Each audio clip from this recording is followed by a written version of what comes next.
Danmark med glædeligt i weekenden, kører ud med anhængervognen og laver sort arbejde. Og sådan kunne man fortsætte.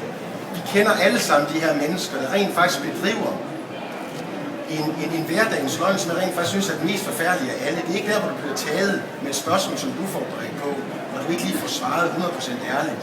Det er fuldstændig menneskeligt. Men det er der, hvor du rent faktisk ser mennesker, der har internaliseret løgnen på en sådan vis, at de udadtil giver sig ud for at være noget, og indadtil er noget helt andet. Og der mener jeg faktisk, at hvis man elsker hinanden, ikke i alles påhør, så går man over og sige til vedkommende, du skal i det mindste ændre din skoletænkning, hvis vi to skal være kammerater. For jeg gider ikke at spilde min tid på at høre om, hvor vigtig familien er for dig. Når sandheden er, så snart blodet forlader din hjerne, så betyder den ingenting. Så kan du mindst sige, at du styrer hammen af stedet. Og så fint med mig. Det er de fleste med dem. Ja. Vil du sige os det? Nej, ikke alt det, jeg også tænkt på.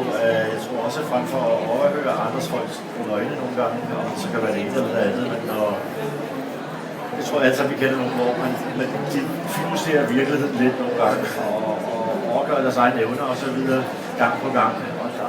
Og der synes jeg, at jeg selv bliver bedre til at sige, at det er sådan en rigtig gode venner, der taler om sig egen karriere eller et eller andet. Der kan man godt, jeg synes godt, man kan begynde at sige, at Mads og Sømand, der har man lige fået løgnehatten på, det har du ikke, så der er lige røget i øjnene der. Så det er så okay, der er en historie lige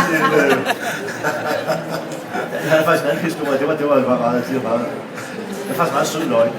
Jeg var inde i byen en aften, så sad vi inde på en bar og fik et par drinks på en lille bar, der hedder Heidi's inde i byen. Og der kom så nogle unge mennesker ind, en gammel cykelrytter, jeg vil ikke sige hans navn, han går så op i baren, så hans venner, de sætter sig ned til mig, og de begynder så at tale om de her cykelrytterne, og de så på business-school med ham, og de siger, at det var helt fantastisk, som han havde kørt, og han var ligesom deres midtpunkt, og han har også sagt, at dengang han kørte nede i Belgien, og for det der professionelle hold der, og han var simpelthen, og han kendte ham, og så hold da kæft, så jeg har nok selv været i Belgien og kørt cykel, så vi er ved så et eller andet benniveau hjemme i Danmark, og jeg kan også se, at han stod oppe i baren, og kiggede sådan ned til ham, og sned sig ned til bordet med de her øl, han havde op at køre. Så tog han mig så i ærmet og træk mig lidt til side, og siger, hvad det er mine studiekammerater. Og jeg simpelthen bildt med, jeg har været fantastisk cykelrytter nede i Belgien, jeg er fuldt med løgn, men de er simpelthen så imponeret af mig, så det er jo ikke bare at sige, at det er rigtigt. Og siger, okay, det er sgu i orden, siger jeg. Det kan jeg love. Og det synes jeg faktisk var meget sødt, at han havde en måde der har overdrevet historien lidt, så jeg siger, nogle gange bare man er ærlig med, at man har lovet nogle gange.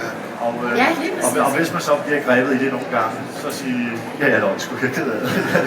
Jeg var ikke med begge ben, kom til i mig. Og hvis du siger, så var det måske heller ikke værd, det man har fortalt nogle gange. Ja. Godt. Nu kommer jeg lige lidt ind på det der